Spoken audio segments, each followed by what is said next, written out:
Saudi আরবে এবারের হজের প্রস্তুতি চূড়ান্ত পর্যায়ে পৌঁছেছে।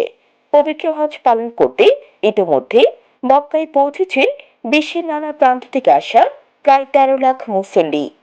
আসছে 8 জিলহজ বুধবার থেকে মিনায় অবস্থানের মধ্য দিয়ে শুরু হবে হজের মূল আনুষ্ঠানিকতা, যা ধাপে ধাপে আরাফাত, মুজদালিফা ও জামারাত অতিক্রম করে শেষ হবে 12 জিলহজ। গত বছর হজ চলাকালীন প্রচন্ড গরমে 1301 জন হাজির মৃত্যুর ঘটনা সরকারকে কঠোর পদক্ষেপ নিতে বাধ্য করেছে। এবছর তাই সৌদি সরকার স্বাস্থ্য ও নিরাপত্তায় বিশেষ গুরুত্ব দিয়েছে।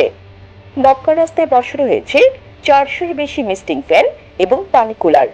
গরম কমাতে ব্যবহার করা হয়েছে তাপ প্রতিফলক সাদা রাস্তা এবং রোপণ করা হয়েছে 10,000 গাছ। এছাড়াও ভিড় নিয়ন্ত্রণে কাজ করছে কৃত্রিম বুদ্ধিমত্তা এআই চালিত ড্রোন।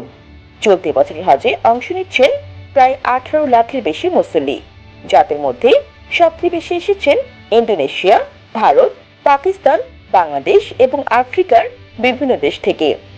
এই পবিত্র হজ পালনের মধ্যে দিয়ে মুসল্লিরা আল্লাহর নৈকট্য লাভের আশায় মিলিত হচ্ছেন ইসলামের অন্যতম গুরুত্বপূর্ণ ইবাদত কেন্দ্রে।